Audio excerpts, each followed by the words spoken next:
안녕하세요. CBS 아카데미 숲 황성주 박사의 성서 건강학 12번째 시간입니다. 지난 11번째 강의가 암 재발은 없다. 굉장히 많은 분들이 경청하면서 왜냐면 워낙 요즘 주변에 암 환자들이 많으니까 어떤 방법일까 하고 그냥 눈 동그랗게 해서 그러니까요. 메모하신 분도 계시고 굉장히 도움 많이 됐는데 저는 개인적으로 좀 대입해봤던 게, 적용해봤던 게 사랑과 나눔의 어떤 그 공동체 있잖아요. 따뜻한 공동체. 혼자만 끌어안고 있으면 스트레스 받고 힘드니까. 맞아요. 가까운 아내에게 좀 따뜻한 말 한마디, 위로의 말 한마디 좀 건네봤더니 좋더라고요. 훈훈해지고 스트레스도 좀 사라지는 것 같고 괜찮다. 이런 생각이 좀 들었습니다.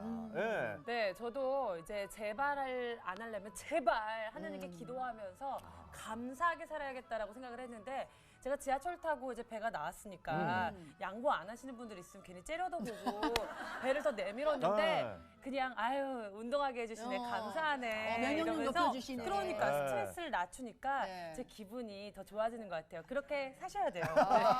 자연스럽게 필요가 돼요. 자, 오늘 12번째 강의를 또 펼쳐주실 우리 황성주 박사님 박수로 모시겠습니다. 나와주시죠.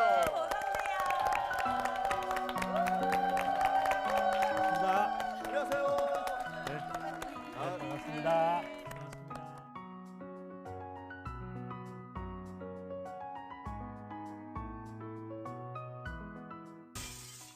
오늘은 자녀의 전인 건강에 대해서 나누도록 하겠습니다.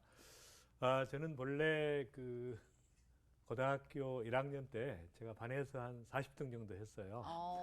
진짜요? 고등학교 때? 전교 450등 정도. 거의 근데 왜 제가 1학년 됐나 보다. 전교생이? 어떡해. 그러다가 이제 저희 가정이 좀 상처가 많은 가정이라서 제가 목가적인 삶을 좀 동경을 했어요. 그래서 제가 좀 이제 목장 주인이 돼서 좀 평화롭게 살고 싶다. 근데 이제 목장 주인이 되려니까 제가 다니는 학교에서 한 40등 정도 하면 지방대학교 농가대학을 들어갈 수 있었으니까. 그러니까 참 그게 참 놀라운 게 내가 가지고 있는 꿈과 미래가 그러니까 미래를 좌우할 뿐 아니라 현재의 삶의 태도를 좌우하는 거예요. 대충 하게 됐죠. 근데 이제 마지막 수업 시간에 그 미술 선생님께서 은퇴하시는 날이었어요. 근데 이분이 이제 이런 얘기를 하시더라고요. 제가 40년 동안 교직 생활을 했는데 은퇴하는 날 생각해 보니까 저희가 2년 동안 어느 섬마을에 갔다가 아이들을 위해서 사랑을 쏟고 또 봉사하고 헌신을 했는데 떠나오는 날 2년 후에 이제 발령이 났는데 온 마을 사람들이 다 모여가지고 아이들이 막 또 모여서 막 울면서 붙들래요 자기를. 근데 그걸 뿌리치고 딱 나왔는데 이제 은퇴하는 날 생각해 보니까 자기 자신의 일생을 회고해 보니까 나를 위해 살았던 것은 하나도 기억이 안 남더래요. 딱 다른 사람을 위해 살았던 것만 기억에 남더라고요. 그러니까 바로 그 봉사했던 삶을 제가 생각한 거예요. 딱 그 얘기를 듣고 제가 충격을 받았어요. 완전히 다른 세계를 봤습니다. 저는 이제 저와 가족까지만 생각하고 살았는데 딱 그 얘기를 듣는데 새로운 세계가 열린 것이죠. 바로 이제 경이로움을 제가 경험하게 됐어요. 여러분 꿈이라는 것은 꾸는 것이 아니라 꾸어지는 것이에요. 그러니까 완전히 다른 세계, 경이로운 세계를 딱 보고 나니까 제 마음속에 봉사의 삶을 살아야 되겠다. 그래서 이제 의사가 돼야 되겠다고 생각한 거예요. 가장 많이 봉사할 수 있는. 그래서 이제 그 꿈을 꾸기 시작했는데 이제 꿈이라고 하는 것은 그 쉽게 말하면 그 확장성과 집중성을 유발합니다. 제가 이왕이면은 내가 최고의 의사가 돼서 봉사하겠다. 그래서 이제 제가 지방대학교 의과대학이 아니라 서울대학교 의과대학을 목표로 꿈이 생긴 거죠. 꿈이 생긴 거죠. 450등. 농장주인에서 의사로. 아니 이거는 제가 봤을 때 기록의 신화로 해가지고 이것만으로도 엄청난. 와. 그래서 이제 그다음에 이제 집중성을 유발했는데 제가 이제 공부하기 시작한 거예요. 그러니까 공부 안 하다가 제가 공부를 하니까 저희 엄마가 딱 바뀌시더라고요. 맨날 제발 공부 좀 해라 그랬던 엄마가 공부 좀 그만해라. 우와. 그래서 이제 그만해라. 2학년 첫 번째 모의고사 때 제가 반에서 이제 20등을 한 거예요. 여러분은 그렇게 많이 놀라지 않는데 아유, 대단한 거지. 450등이었어가지고. 아니, 반에서 이제 반에서 반에서 40등에서 20등까지. 20등. 와. 그러니까 이제 담임 선생님께서 놀라신 거예요. 어. 그래서 이제 그 다음 달에 더 열심히 했더니 진짜 기적이 일어났어요. 반에서 5등을 하는 거예요. 와. 그러니까 이제 담임 선생님 기절하신 거죠. 이야. 그래가지고 이제 그 다음 달에 이제 더 열심히 했더니 야. 다시 또 20등을 하더라고요. 어? 그다음에 이제 영어 수학이 아. 쉬울 때는 좀 높은데 아. 기초가 없기 때문에 한계가 있는 거죠. 다음 달에 또 5등을 하고 이제 그 학년 마지막 학기에 제가 2등을 했어요. 이야. 그리고 이제 어쨌든 저는 이제 재수까지 해서 제가 원하는 대학에 들어가게 됐습니다. 대단하다. 그래서 이제 중요한 사실을 제가 알게 됐어요. 그 인생의 그래프가 이렇게 올라가는 법은 없다. 올라갔다, 네, 내려갔다, 맞다. 조금 더 올라갔다 네. 이렇게 해서 이제 그러니까 꾸준하게 그 점진적으로 성장한다는 걸 알게 됐고요. 그 다음에 더 놀라운 것이 이제 제가 대학 시절에 딱 대학을 들어갔는데 이제 더 놀라운 일이 생긴 거예요. 제가 한 목사님을 만나게 됐어요. 근데 바로 그분을 통해서 제가 이제 하나님을 알게 된 거예요. 하나님을 알고 또 이분이 이제 민족 복음화 운동을 하는 분이었어요. 또 세계 선교를 하는 분이었습니다. 제 이제 일생 중에 잊을 수 없는 만남이 바로 이제 그 김중곤 목사님 CCC의 네. 누군가의 만남이에요. 딱 그 만남을 통해서 영적 세계가 있다는 걸 알게 됐어요. 완전히 그때부터 이제 제가 그 몰입하게 된 거예요. 하나님께 몰입하게 됐습니다. 그래서 이제 제가 예수 믿은 지 딱 한 달 만에 13명을 전도해서 말씀을 가르치고 있었어요. 와. 가르치기까지. 네, 가르치기. 야. 말씀 성경 공부 가르치고 네. 있었고 야.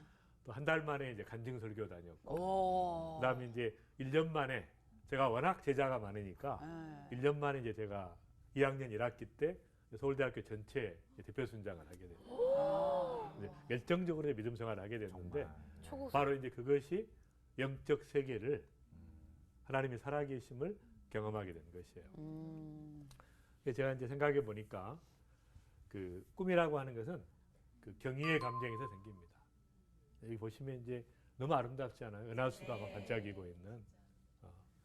이 경이로움을 이 석상들이 전혀 반응이 없어요. 그러네. 그래서 그 경이로움을 내가 느껴야 역사가 일어나 꿈이 생기는 것이죠. 중요한 것이고 이건 제가 그 에티오피아에서 이제 진료하는 사진인데 의과대학 교수 때 제가 이제 국제사랑의 봉사단을 창단해서 사랑으로 세계를 품어라고 하는 비전을 가지고 전 세계를 다니면서 사랑을 선포하는 또 사랑으로 섬기는 그런 사역을 하게 됐습니다. 정말 흑과 백이네요. 네.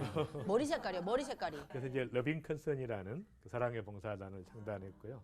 와. 그다음에 이제 이 자매는 학생 때 갔다가 다시 이제 간호사가 돼서 10년 후에 다시 간 거예요. 그런 식으로 이제 한번 봉사했던 사람들이 계속해서 봉사의 삶을 살게 됐고 이제 인도의 그 뭄바이의 그 슬럼가에서 제가 진료하던 사진이고 또 진료하다 보면 이제 가끔 또 기도가 필요한 사람들이 있기 때문에 이제 기도해주고 마다가스카르에서 이제 봉사하는 사진이고요.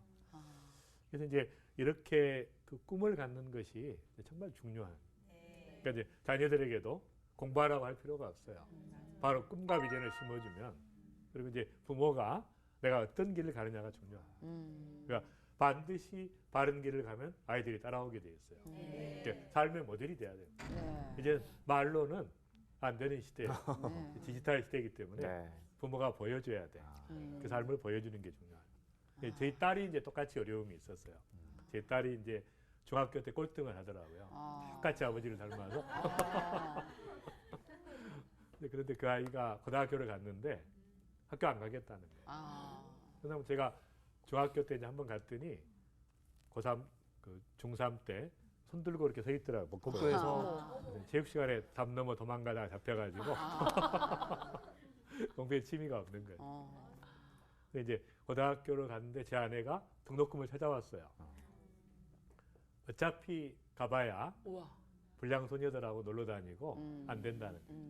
아이도 안 가겠다 그래가지고 저는 이제 마음에 걸렸는데 이제 그대로 했어요. 그래서 이제 홈스쿨을 시켰는데 아이가 이제 1년 후에 그 검정고시를 합격하고 그다음 그때 이제 뉴욕에 잠깐 저희 처남집에 갔다가 FIT라고 하는 그 패션 학교를 본 거예요.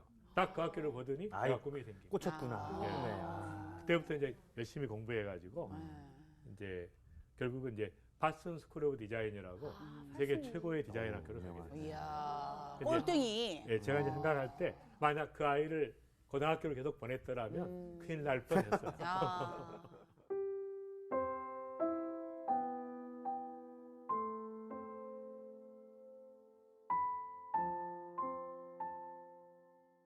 그래서 이제 제 딸아이가 졸업하는 사진인데, 오. 따님이세요? 예, 저하고 이제 같이 찍었던 사진이고, 야, 패셔너블 하시다. 아. 제가 이제 꿈의 학교를 그 이제 이사장을 하고 있는데 이 학교가 이제 굉장히 특성이 있어요. 그러니까 이제 많은 책을 읽고 위대한 인물들을 초청해서 아이들에게 꿈과 비전을 심어주는 것입니다. 멘토가 되는. 딱 그 중고등학교 시절에 성경적인 꿈과 성경적인 영성과 또 비전을 습득하고 나니까 아이들이 이제 굉장히 훌륭한 아이들로 자라는 거죠. 네. 사실 이제 이례 졸업생 전원이 한동대로 들어갔어요. 근데 이제 한동대 교수들이 딱 심사를 하다가 충격을 받은 거예요. 이런 아이들을 키우려고 한동대를 세웠는데 이미 다 비전과 인격과 또 실력과 영성이 있는 아이들을 딱 훈련시켜서 보내니까 다 받아들인 거예요. 그래서 이제 제가 그 말하자면 아이들에게 꿈을 심어주는 것이 얼마나 중요한 것인가 그걸 제가 알게 됐고요. 여기는 이제 입학을 하면 자기 이름이 없어져요. 꿈 이름을 부릅니다. 우와. 제가 이제 꿈의 학교에 가면 이제 하늘꿈님 이렇게 이야기하죠. 제가 이제 그리고 이제 교장 선생님은 꿈지기님 이렇게 부르고, 그러니까 대화는 학생과 그 교사가 서로 꿈 이름을 부르면서 서로 존중해주고 또 존댓말을 쓰죠. 아이들끼리도 그렇게 하고. 그러니까 딱 뭐가 생겨요? 하나님의 형상이구나. 아이들이 딱 들어가면서부터 인간은 하나님의 형상으로 소중한 존재라는 걸 알게 되죠. 서로 높이게 되고. 그러니까 욕을 하거나 이런 것이 불가능합니다. 자존감도 있을 수가 없는 높아지겠다. 거죠. 회복이 되는 것이죠. 그렇죠. 아이들이. 그래서 이제 그렇게 그 미래의 이름을 불러주는, 그러니까 성경에서도 야곱이라든지 이런 그 명칭들이 말하자면 이제 나중에 아브라함이라고 바꾸고 아브라함을 야곱을 이스라엘로 바뀌었잖아요. 그러니까 이름 바꾸는 게 중요한 것이에요. 뭘라 불러주느냐. 그래서 계속 불러주고 믿음으로 상대방을 이렇게 보면 네. 그런 상태로 바뀌는 거예요. 신기하다. 이제 꿈을 심어주고 또 꿈 이름을 지어주는 그런 학교가 됐고요. 그게 주문인 것 같아, 주문. 예를 들어서 그 사람이 뭔가 되고 싶어 하는 거를 계속 이름처럼 부르면 선포도 하고 예, 불러주기도 그러니까 하고. 그게 주문이 되는 거지. 살짝 오그라들긴 할 텐데 처음에는 나중에는 익숙해지니까 무엇이 되고 싶소? 뭐 이렇게 내 꿈을 얘기하는 거죠. 이렇게. 네. 비전이죠. 네. 그다음에 이제 졸업식에 제가 이렇게 갔는데 이제 한 학급에 12명이었어요 그 당시에. 그래서 이제 교사 한 명이 아이들을 3년 6년을 키워가지고 12제자를 키우듯이 졸업하는데 한 명 한 명을 붙잡고 같이 무릎을 꿇고 다 눈물로 기도하는 거예요. 그러니까 그렇게 졸업을 하는데 저도 감동을 받았고 학부형들도 막 충격을 받은 거예요. 내 아이가 저런 학교를 다녔나. 6년제 기숙학교거든요. 이게. 그러니까 아이들이 그 완전 인격이 바뀌는 거예요. 그러니까 이 학교는 부모도 40학점을 이수해야 아이가 졸업이 됩니다. 부모가요? 왜냐면 아이들은 바뀌는데 부모가 안 바뀌니까 집에 가면 말이 안 통하는 맞아. 거예요. 그래서 부모도 이제 교육을 시키는 거예요. 맞아, 그래서 맞아. 부모와 교사가 또 학생이 같이 바뀌어야 진짜 변화가 일어나는 거예요. 그래서 이제 이런 그 모습을 저도 보면서 참 감동이 되고 정말 이렇게 아름다운 아이들로 이렇게 성경적으로 하나님의 형상으로 아이들을 회복시키는 정말 이런 교육이 정말 중요해서 시작하게 된 거고요. 근데 이제 사람들이 바뀐다고 하는 것은 그 세 가지 요소가 있습니다. 첫 번째는 그 수용이라는 요소가 있어요. 그러니까 사람이 변화된다고 하는 것은 계속 보면서 배우는 것이죠. 계속 보면서. 그러니까 내가 누구를 닮고 싶다. 그 마음이 이제 중요한 것이고 또 들으면서 바뀌게 되고 배우면서 바뀌게 됩니다. 수용이 중요하고 두 번째는 이제 표현하는 게 중요해요. 그러니까 마음에 있는 것을 이렇게 표현을 해야 실현이 됩니다. 그러니까 말씀을 배우는 것보다는 가르치는 것이 훨씬 더 내가 변화가 일어나요. 찬양 인도자들이 변화가 많이 일어나죠. 딱 자기를 표현하기 때문에 계속 표현하면서 이런 식으로 이제 자기를 표현하는 게 중요하고 연극도 그래서 중요한 거예요. 그다음에 이제 진짜 변화는 체험을 통해서 일어납니다. 그러니까 아무리 지식을 넣어도 지식으로 바뀌는 게 아니죠. 환경을 통해서 고난을 경험하고 역경을 경험하고 또 사랑을 경험하고 이렇게 경험하면서 변화가 일어나는 거예요. 그러니까 사실은 사람이 키울 수 없어요. 사람은 하나님께서 키우는 것이지. 말하자면 이렇게 설계도를 가지고 만드는 게 아닙니다. 건축이 아니에요. 바로 그 씨앗을 심는 것 같은 것이죠. 열매는 만들어낼 수 없어요. 교육은 열매죠. 말하자면 씨앗을 심고 줄기가 자라고 열매를 맺는 것입니다. 사람이 할 일은 뭐예요? 씨앗을 심고 물 주고 김배 주고 가지 쳐주고 근데 자라게 하시는 분은 하나님이시고 근데 우리의 모든 교육이 주입식 교육으로 되어 있어요. 맞아요. 그 아이들을 망치는 것이에요. 그러니까 본래 하나님께서 그 심어놓으신 아름다움과 독특성을 찾아야 되는데 그렇게 누르고 있는 것이죠. 그래서 이런 변화를 통해서 이런 변화의 3요소를 통해서 전인격이 바뀌어져가는 것이 이제 교육의 본질이죠. 우리가 잘 아는 보고 듣고 배우는 그 시간을 통해 수용을 경험하게 되고 여러 가지 표현으로 다양한 사회 구성원들과 관계를 맺게 되죠. 또한 삶이 시작되는 순간부터 각자의 환경에서 서로 다른 체험을 하게 되는데 이 모든 과정을 통해 우리의 인격에는 변화가 일어납니다. 그래서 이제 자녀를 키울 때 이제 중요한 것이 이 세 가지 원칙입니다. 사랑에 대한 원칙이죠. 그러니까 이제 전에 이야기했던 것처럼 무조건적인 사랑이 중요한. 쏟아부어야 되죠. 그러니까 다시는 기회가 안 와요. 그러니까 이제 주부들이 보통 직업을 가지고 있으면 굉장히 화가 나요. 아이들을 보면 내가 이 시간에 가서 정말 내 능력을 발휘할 수 있고 자아실현할 수 있고 그런데 아이 키우고 있으니까. 근데 여러분 돈을 벌고 명성을 쌓고 커리어를 쌓는 것은 중요한 것이 아니에요. 그건 하나도 남지 않습니다. 근데 자녀에게 내가 사랑을 쏟고 있는 것은 이건 영원한 것이에요. 참 가치 있는 것입니다. 그러니까 자녀에게 사랑을 쏟고 자녀를 세워주고 이렇게 집중적으로 하면 나중에는 시간 안 쏟아도 돼요. 근데 그 시간을 안 했기 때문에 대가를 치르게 되죠. 더 많은 시간이 소모가 되는 거예요. 그래서 사실은 나에게 기회가 주어졌을 때 아낌없이 사랑을 쏟아야 돼요. 무조건적으로 쏟아야 돼요. 아무 조건 없이. 공부를 잘하든 못하든 아무 관계 없어요. 무조건적인 사랑을 하나님의 사랑을 경험하는 게 중요해요. 그 다음에 이제 두 번째는 이제 리밋이라고 그러는데 한계 설정에. 그러니까 절대로 해서는 안 될 게 있어요. 그 설정을 해야 됩니다. 아이들에게. 그래서 이제 절대로 안 되는 게 있다는 것을 알아야 돼요. 그래서 그럴 때는 확실하게 태도를 취해야 돼요. 절대로 안 된다는 거죠. 되게 이제 바디 랭귀지라고 이야기하잖아요. 그러니까 말보다 더 그 파워풀한 게 눈빛이에요, 눈빛. 딱 쳐다보면서 안 돼. 단호하게. 중요한 것은 이제 아까 말한 것처럼 사랑을 쏟으면서 할 때는 효과가 있어요. 근데 내가 아낌없이 사랑을 쏟고 내가 사랑받고 있다는 걸 못 느끼고 있는데 그렇게 하면 역효과가 아무 의미가 없는 것이죠. 그러니까 아낌없이 사랑을 쏟고 이건 절대로 안 돼. 너 죽고 나 죽자. 이렇게 나가야 바른 성장이 가능합니다. 그다음에 세 번째가 이제 렛댐비죠. 그들의 독특성이 드러날 수 있도록 도와주는 거예요. 관여할 필요가 없죠. 하나님이 잘하게 하시니까. 사실은 이제 제가 자녀 교육에 이제 홈스쿨을 잘하는 이제 세계적인 센터들을 많이 가봤어요. 공동체들을. 근데 그 애들은 2달짜리, 3달짜리 아이도 매를 때립니다. 잘못했을 때는. 그러니까 악에 대한 가능성이 딱 보이면 완전히 매를 때려요. 그러니까 아이들이 어려서부터 순종을 배워요. 생후 2개월, 3개월 갓난 어려서부터도 걔들이 잘못하는 게 뭐 있어요? 딱 느껴지죠. 있어요? 자녀 안 키워보셨어요? 아니, 아이들이 태어나면서도 이기적이잖아요. 이기적이죠. 네, 그렇죠. 네. 밤에 안 자면? 그건 그거 엄마 말고는- 욕심이고. 어유야 그렇구나. 그래서 이제 이 독특성을 이제 그 피카소의 유명한 말이죠.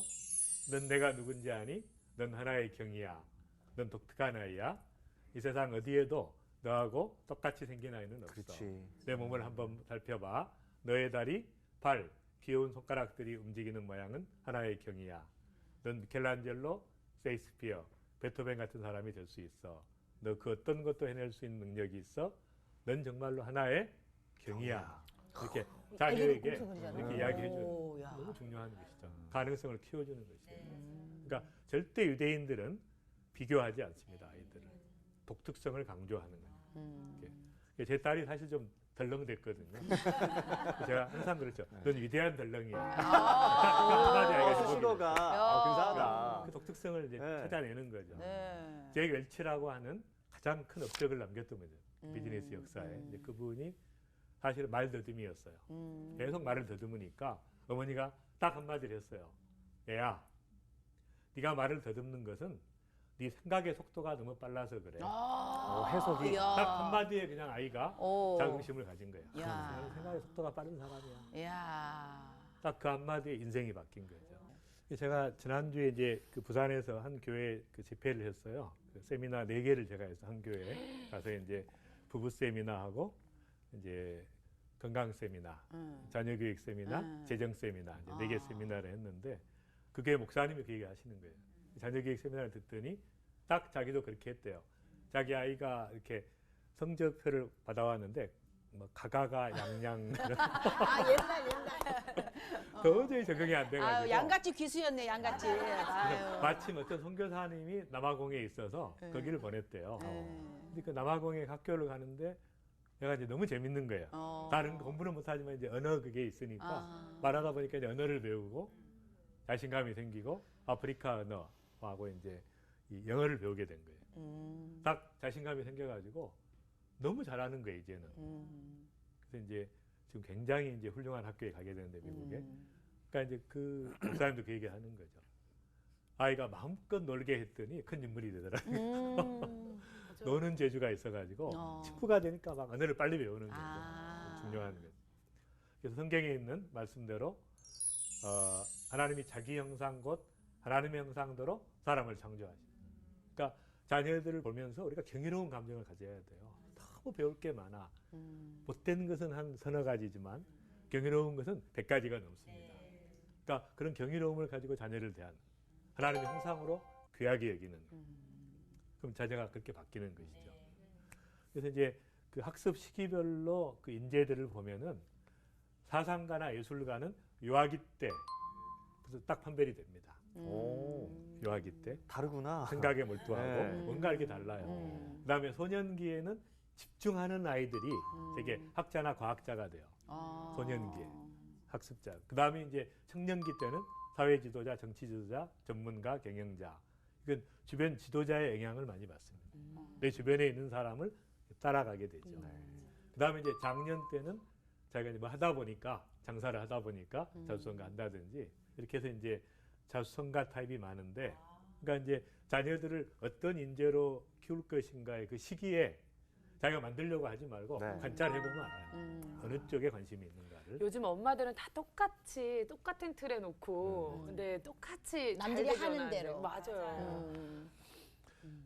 그래서 이제 자녀 교육의 전체적인 그 틀은 그 예수님께서 성장 과정을 보면 예수는 그 지혜와 그 키가 자라가며 하나님과 사람에게 더 사랑스러워 가시더라. 누가복음 2장 52절에 있는 것처럼 예수님께서 이제 키가 자라셨으니까 그 피지컬 쿼션트라고 그래요. 보통 키가 자라고 신체적인 지수고, 그다음에 이제 지혜가 자랐으니까 IQ, 또 이제 감성 지수까지 하면 EQ가 되고요.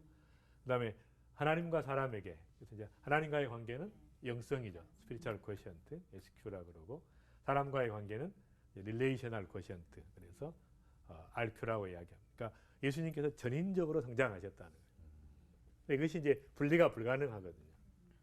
이 전체가 하나예요. 그러니까 사실은 예수님은 나중에 의사이면서 교사이면서 목사이면서 상담가이면서 그렇죠. 맞아요. 또 비즈니스도 하시고 목수도 하시고, 그러니까 말하자면 전인격적인 존재였어요. 근데 그걸 헬라 철학에 의해서 나누었기 때문에 인간 문제를 해결을 못해요. 목사님이 절대 해결 못합니다. 혼자. 의사가 혼자 해결 못해. 교사가 혼자 해결 못해. 그러니까 그런 전인격적인 존재가 필요한 거예요. 이제 그렇게 이제 예수님이 자라나셨고요.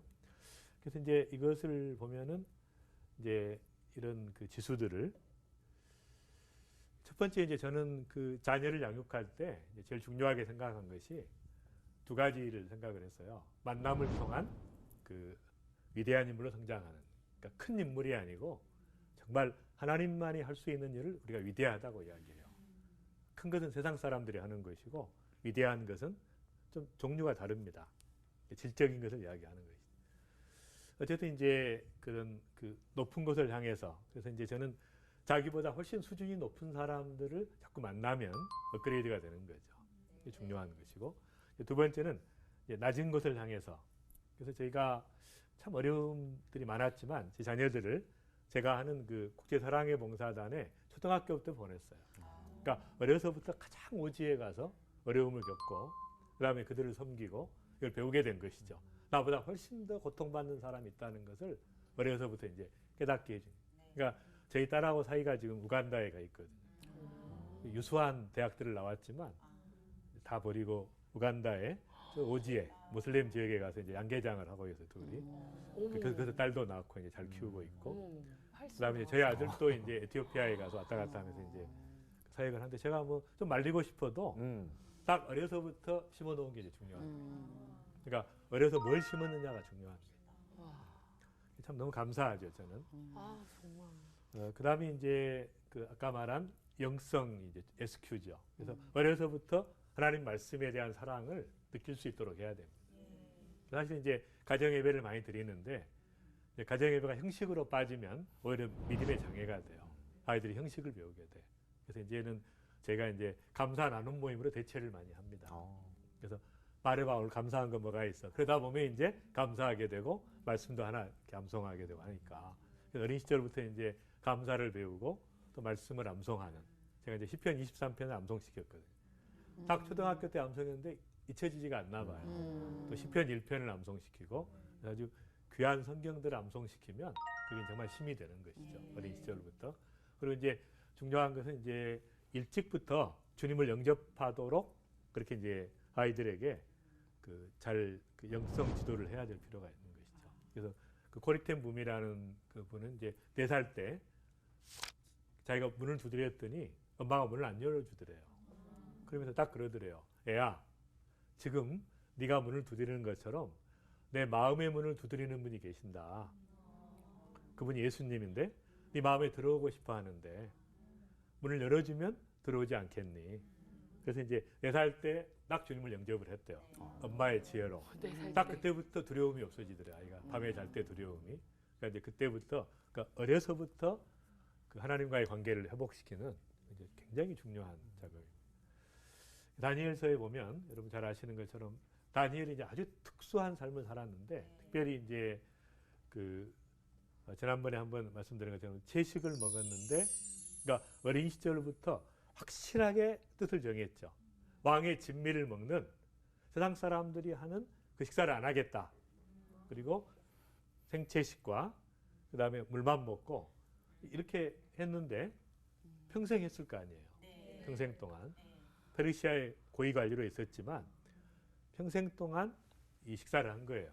근데 이렇게 보면은 그 신체적인 것도 있지만 또 학문적인 것과 서적도 깨닫고 환상과 꿈을, 그러니까 저는 어떤 지성과 영성도 깊은 관련이 있어요.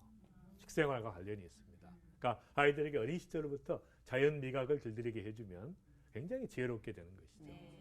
근데 이제 너무 인스턴트 식품 막 육식을 애들이 먹고 나면 혈액순환도 안 좋아지고 성격도 포악해지고 막 그냥 그 집중이 안 되는 아이들이 되는 것이죠. 그래서 이제 어린 시절부터 정말 성경적인 그 식생활을 했고, 그 다음에 그뿐 아니라 나중에 85세가 됐는데 그때도 전국을 다스렸는데 매우 뛰어났다는 거예요. 85세가 돼서도 마음이 지혜가 많은 거예요.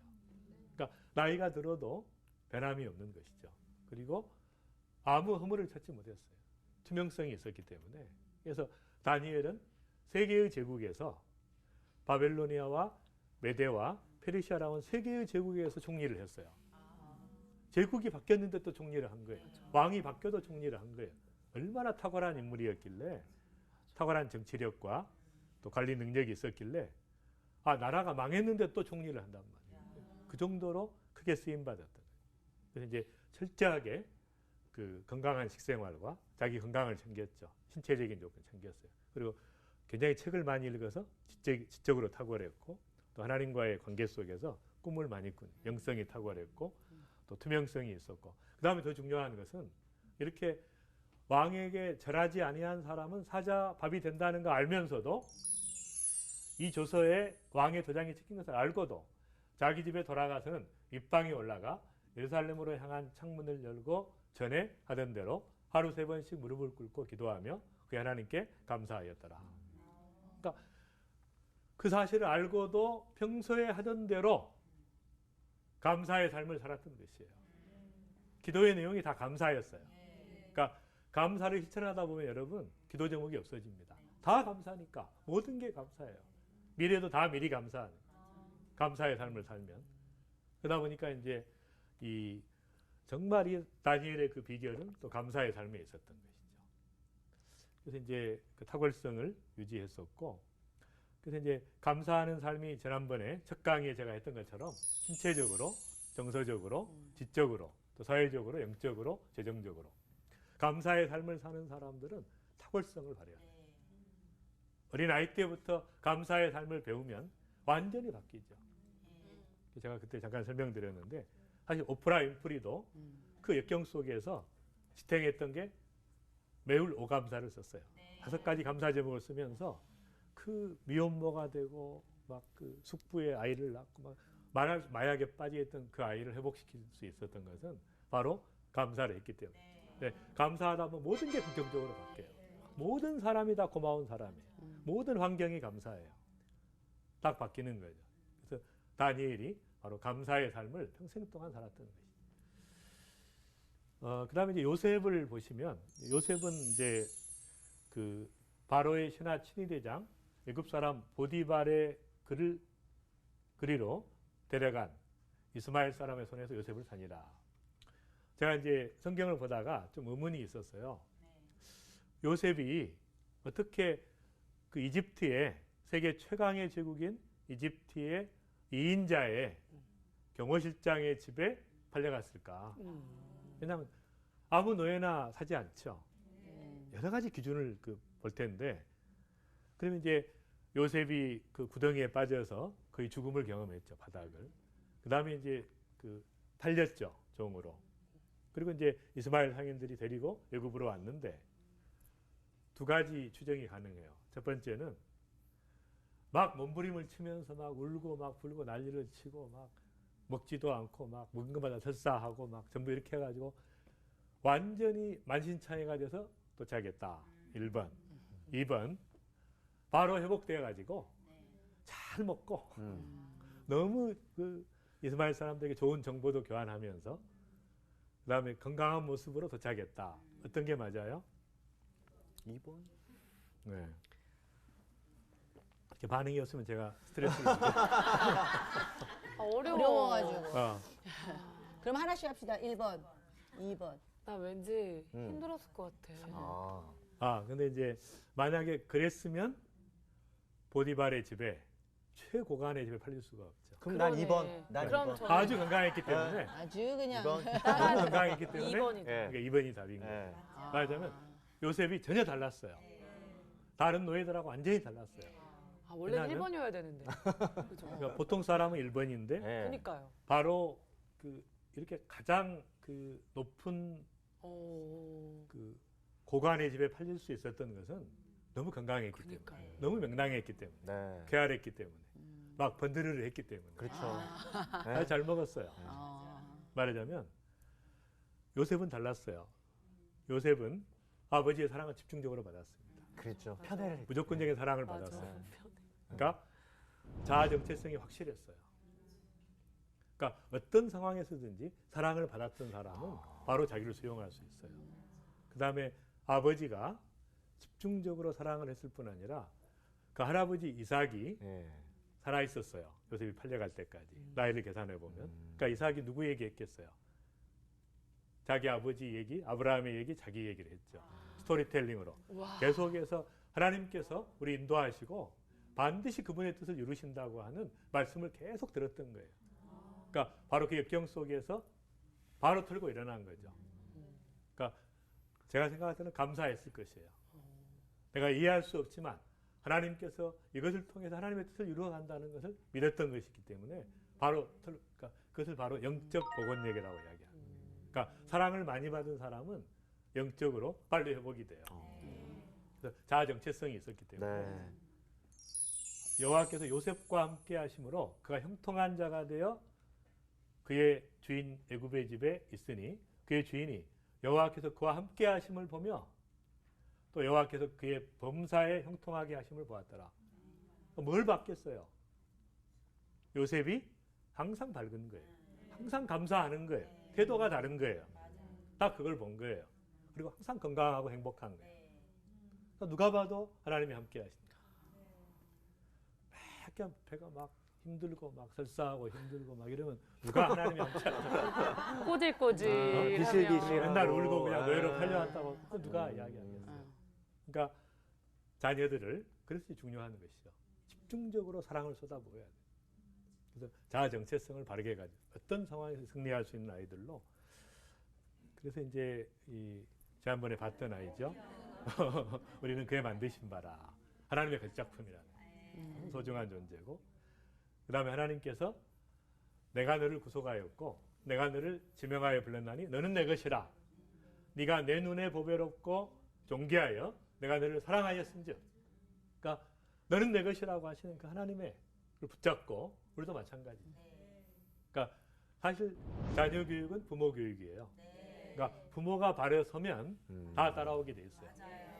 그래서 자기의 정체성을 가지고 자기를 증명하려고 할 필요가 없어요. 우리는 하나님이 증명하셨기 때문에 오직 감사하고 찬양할 따름이에요. 그래서 하나님께서 우리 때문에 너무 기뻐하시는 거예요. 무조건 사랑하시는 거예요.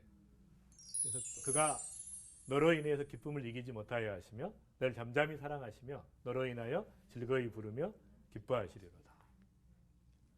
하나님께서 우리를 막 견디지 못해요. 너무 기뻐하시는 거예요.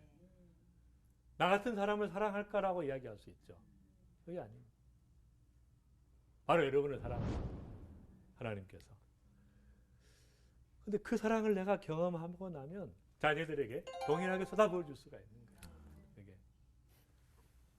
그래서 저는 이제 사실은 참 안타까운 게 저는 내적 치유 때 잠깐 이야기했지만 아이들이 어려서 마음껏 쏟아줬으면 좋은데 항상 마음에 걸리는 게 있어요. 보면은 저것만 고치면 좋은데 계속 그것 때문에 이제 아이들과 또 신경질 내고 갈등을 딱 그랬던 게 너무 이제 후회가 되는 거죠. 깨닫고 나니까 딱 그때 그냥 쏟아주었더라면 얼마나 좋았을까. 딱 깨닫고 나니까 다 가버렸어요. 다 외국으로 가버리고 딱 마음이 아픈 거예요. 그래서 이제 이 무조건적인 사랑과 쏟아붓는 거. 그다음에 이제 특별히 이제 아버지들이 중요한 게 있어요. 네. 반드시 아이들에게 잘못했으면 잘못했다고 해요. 너무 중요해요. 아, 자식들한테 네, 용서를 자녀들 구하고. 용서를 구하는. 예.